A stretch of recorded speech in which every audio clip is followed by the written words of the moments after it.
couple of years ago, St. Louis Sports Hall of Fame asked the Gussie Busch family if we could name an award after August A. Busch Jr. for business excellence in sports, and they happily agreed. The DeWitt family is one of the great families in baseball history. They've been involved in Major League Baseball for 100 years. William Orville DeWitt sold soda and popcorn at the ballpark starting in 1916. His son and now grandson have carried on that tradition. So tonight we honor Bill DeWitt III with the August A. Busch Award for Business Excellence. After graduating from Taft School, he followed his father's footsteps, graduating from Yale University and a Harvard Business School where he earned his MBA. Bill does not make out the lineup card for the Cardinals, excuse me, but he does about everything else. He oversees the business of the team, which includes Memphis Redbirds, Springfield Cardinals, and the Palm Beach Cardinals. He was involved in the planning of Rogers-Dean Stadium in Jupiter. But his biggest challenges and successes are the development of Busch Stadium III, which in addition to the Cardinal games, has hosted 5 international soccer games, several mega concerts like U2 and the Eagles, and recently Paul McCartney, and will host the National Hockey League's Winter Classic on January 2nd, with the Blues hosting the Blackhawks. And the recent crown jewel, the Ballpark Village, a $100 million, 100,000 square foot entertaining complex next to the ballpark. Bill is chairman of the board of the Cardinals Care, sits on the boards of Big Brothers and Big Sisters, the St. Louis Sports Commission, the RCGA, City Arts River, and the Muni Opera. We don't know how fast he can throw a baseball, but he's a very good golfer and a hockey player. And tonight, we are delighted to award him the August A. Busch Award for Business Excellence to Bill DeWitt III. Greg?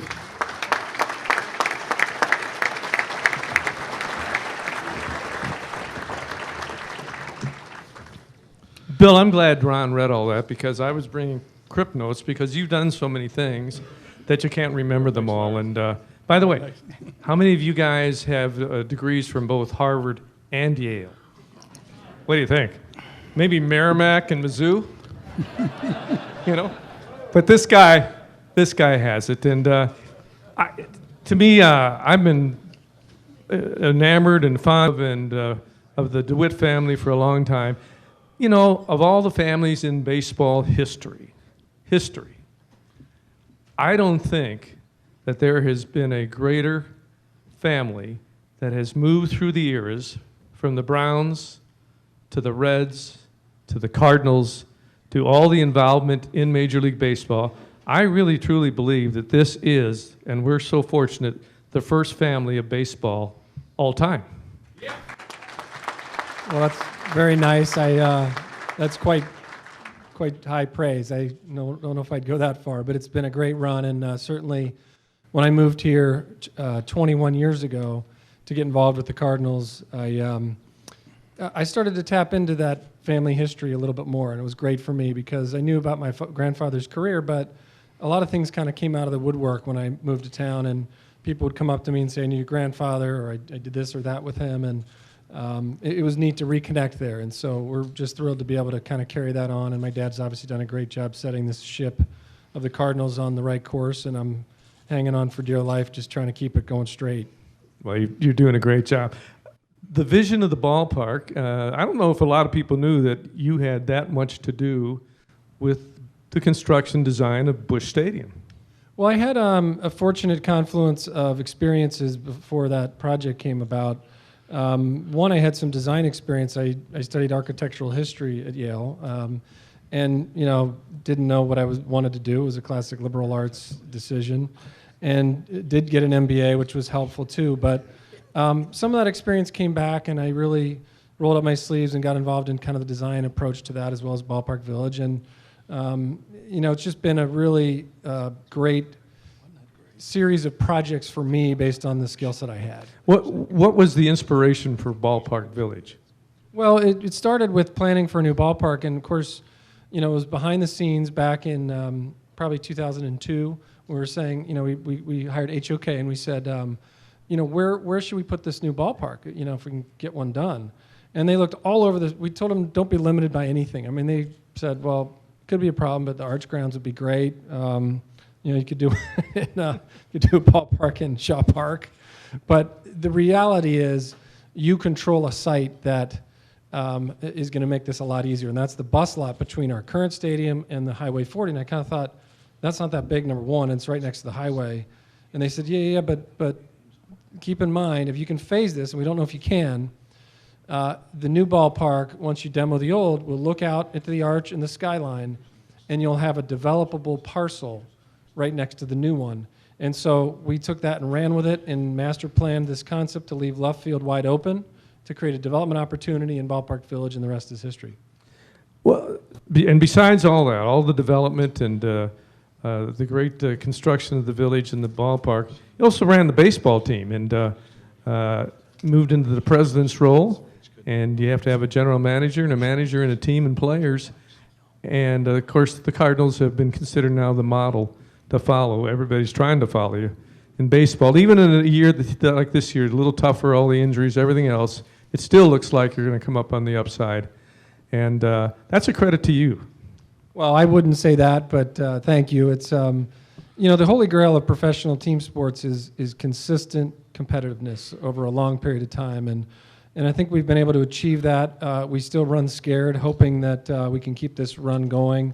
Obviously, we're in the thick of things here with 3 teams for 2 spots coming up here in the next couple of weeks. Should be very exciting. But we're blessed with great leadership with my father, who knows the game so well as the business of sports. Mo's a great GM. He really gets everybody rowing in the same direction. And, my senior staff, who, a couple here tonight, Dan Farrell being one of them, senior VP, does all our sales and marketing, and Brad Wood, Vicki Bryant, Joe Abernathy, Mike Whittle. This is a great senior staff that I'm blessed to have working with me, and they know their way around. They've been around a long time, and yet they're still innovative, and that's a pretty special group of people that have helped me and really deserve this award as well. Well, and the number of promotions they've developed, the people just keep coming. I mean, this is a mid-sized market, and yet where are we in attendance right now for the year? Yeah, we'll be second in the league for the second year in a row. We trailed the Dodgers, which is great, and really the Dodgers, because of they have 10,000 more in capacity, and so on their big nights they can get past us. But it's just remarkable that this marketplace overachieves relative to the market size in terms of fan engagement and attendance and all the other things that you measure, ratings on TV.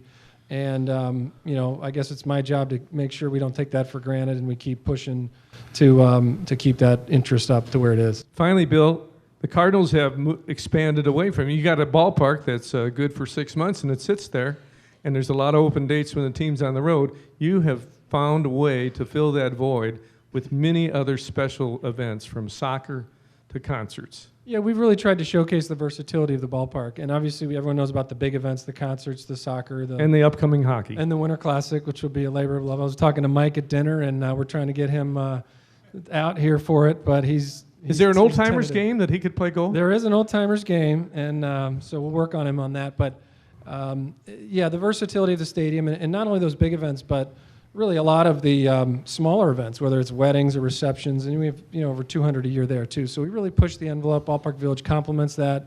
All works well together, and hopefully we'll have a second phase of Ballpark Village coming soon. We're working on that, and I'm very hopeful that's coming next. Little personal note, in the last days of Old Busch Stadium, my son, John, got married last weekend, and you guys allowed them to be in the stadium, and they did the clubhouse and the cross bats, and their wedding pictures are standing on top of the dugout, and those are treasures that you allow the general public to have. We do a lot of that. It's amazing how many weddings you see. People come down and do their pictures in front of the statues or on the field or whatever, and it's, Cardinals baseball is a wonderful civic institution, and Bud Selig used to say that about the game of baseball. It's a business, but it's also a civic institution, and there's no more greater connection between a team and a city than the Cardinals and St. Louis, and it's certainly, we walk on the shoulders of all those who came before us, whether it's Stan Musial, Jack Buck, Ozzie Smith, all our great Hall of Famers, Red Schoendienst, and we're just very fortunate to have that great legacy to build on. Well, congratulations for all you've done in sports business here. I mean, we have the zoo, we have the Arch, and we have our Cardinals. Thanks, Bill. Thanks, Greg. And welcome to the August A. Busch Jr. Award, by the way, is the most prestigious award that we have in the Hall of Fame. Would you like to?